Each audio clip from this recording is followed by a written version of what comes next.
Imagine करो रात के 2 बजे है, तुम अपने कमरे में अकेले बैठे हो, लैपटॉप स्क्रीन की लाइट पूरे रूम में फैल रही है और अचानक तुम्हें एक हिडन लिंक मिलता है। एक ऐसा लिंक जो सपोजिडली इंटरनेट की सबसे हॉरिफाइंग जगह तक जाता है। रेड रूम, एक लाइव स्ट्रीम जहां लोग अलेजिडली रियल टॉर्चर देखने के लिए पैसे देते हैं। स्क्रीन पर काउंटडाउन चल रहा है, चैट सेक्शन में अनोनिमस यूजर्स क्रिप्टो करेंसी भेज रहे हैं और फिर कैमरा ऑन होता है। लेकिन सबसे बड़ा सवाल ये है, क्या ये सब सिर्फ इंटरनेट हॉरर स्टोरी है या दुनिया के सबसे डेंजरस क्रिमिनल्स सच में डार्क वेब पर लाइव क्राइम्स स्ट्रीम करते हैं? क्योंकि शॉकिंग बात यह है, कई जर्नलिस्ट्स, हैकर्स और क्यूरियस यूजर्स जिन्होंने इसकी सच्चाई जानने की कोशिश की, वो या तो मिस्टीरियसली वैनिश हो गए या फिर हमेशा के लिए इंटरनेट से गायब हो गए। इंटरनेट का वो हिस्सा जो हम रोज यूज करते हैं, गूगल, यूट्यूब, इंस्टाग्राम, ये सिर्फ सरफेस वेब है। एक्सपर्ट्स कहते हैं कि पूरा इंटरनेट का सिर्फ 5% हिस्सा ही पब्लिक है, बाकी 95% डीप वेब और डार्क वेब के अंदर छुपा हुआ है। और इसी हिडन वर्ल्ड में डेकेड से एक टेरिफाइंग रूमर घूम रहा है, रेड रूम्स। ऐसी सीक्रेट लाइव स्ट्रीम्स जहां अलेजिडली किडनैपिंग, टॉर्चर और इवन मर्डर्स रियल टाइम में दिखाए जाते हैं। कुछ लोग कहते हैं ये सिर्फ क्रीपी मिथ है, लेकिन कुछ फॉर्मर हैकर्स और इन्वेस्टिगेटर्स क्लेम करते हैं कि उन्होंने ऐसी साइट्स खुद देखी हैं और यहीं से शुरू होती है इंटरनेट की सबसे डिस्टर्बिंग मिस्ट्री। डार्क वेब खुद इलीगल नहीं है, असल में इसे प्राइवेसी के लिए बनाया गया था। जर्नलिस्ट्स,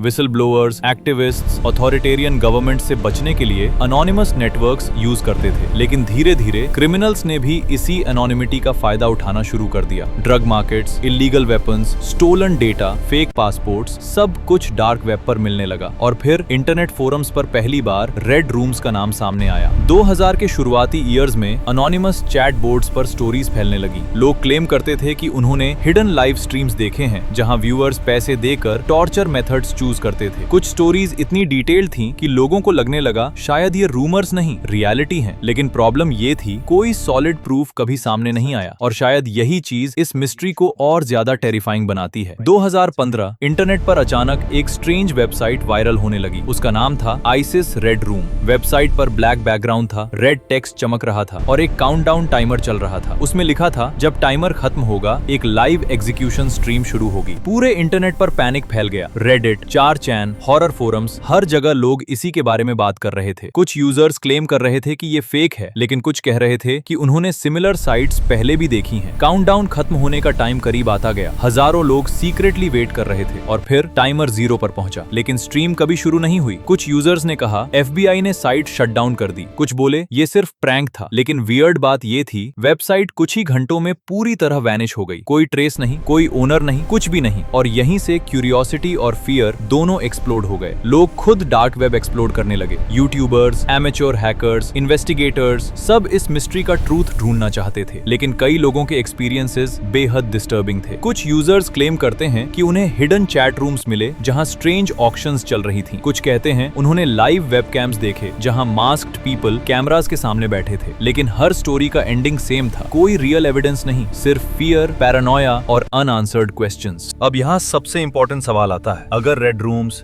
रियल हैं, तो प्रूफ क्यों नहीं मिलता? एक्सपर्ट्स कहते हैं कि टेक्निकली लाइव स्ट्रीमिंग करना डार्क वेब पर बेहद डिफिकल्ट है। डार्क वेब नेटवर्क्स बहुत स्लो होते हैं। High quality live video stream करना ऑलमोस्ट इम्पॉसिबल माना जाता है। तो फिर इतनी स्टोरीज आती कहां से हैं? कुछ साइबर इन्वेस्टिगेटर्स बिलीव करते हैं कि मेजॉरिटी रेड रूम्स स्कैम्स हैं। वेबसाइट्स लोगों को डराकर क्रिप्टो करेंसी लूटती हैं। Countdown timers, creepy music, fake chat messages, सब साइकोलॉजिकल मैनिपुलेशन हो सकता है। लेकिन फिर कुछ इंसिडेंट्स इस थ्योरी को कमजोर भी कर देते हैं। 2017 में एक अनोनिमस हैकर ने दावा किया कि उसने हिडन सर्वर एक्सेस किया था जहां इनक्रिप्टेड वीडियो आर्काइव्स स्टोर्ड थे। उसने स्क्रीनशॉट्स रिलीज करने की कोशिश की, लेकिन कुछ ही दिनों बाद उसका अकाउंट डिसअपीयर हो गया। कोई नहीं जानता वो फेक था, अरेस्टेड हुआ या उसके साथ कुछ और हुआ। फिर एक और डिस्टर्बिंग पैटर्न सामने आया। जो लोग ऑब्सेशन के साथ रेड रूम्स इन्वेस्टिगेट करते थे, उनमें कई अचानक ऑनलाइन डिसअपीयर हो जाते थे। अब ऑब्वियसली इसका मतलब ये नहीं कि उन्हें अबडक्ट कर लिया गया। कई लोग शायद इंटेंशनली इंटरनेट छोड़ देते हों, लेकिन कंस्पिरेसी कम्युनिटीज ने इसे और डार्क बना दिया। कुछ लोग बिलीव करने लगे कि रेड रूम्स सिर्फ एंटरटेनमेंट नहीं, बल्कि पावरफुल क्रिमिनल नेटवर्क्स का सीक्रेट बिजनेस है। बहुत सारे साइबर सिक्योरिटी एक्सपर्ट्स मानते हैं कि red rooms mostly fake stories हैं। इंटरनेट पर फियर बहुत तेजी से स्प्रेड होता है। Creepy forums, anonymous posts, fake screenshots, लोग खुद हॉरर क्रिएट कर देते हैं। और टेक्निकली भी डार्क वेब लाइव स्ट्रीमिंग के लिए आइडियल प्लेटफॉर्म नहीं माना जाता। कुछ इन्वेस्टिगेटर्स का मानना है कि मेजॉरिटी फेक फेक हैं, लेकिन आइसोलेटेड रियल केसेस एग्जिस्ट कर सकते हैं। Criminal organisations encrypted private networks use कर सकती हैं जो पब्लिक डार्क वेब से अलग हों, यानी शायद ऑर्डिनरी यूजर्स उन्हें कभी एक्सेस ही नहीं कर सकते। ये थियरी सबसे वाइडली एक्सेप्टेड है। फेक काउंटडाउन्स और हॉरर थीम्स यूज करके लोगों से बिटकॉइन या क्रिप्टो करेंसी निकलवाई जाती है। विक्टिम्स डर और क्यूरियोसिटी में पैसे भेज देते हैं, लेकिन स्ट्रीम कभी शुरू नहीं होती। कुछ कंस्पिरेसी थियरिस्ट बिलीव करते हैं कि इंटेलिजेंस एजेंसीज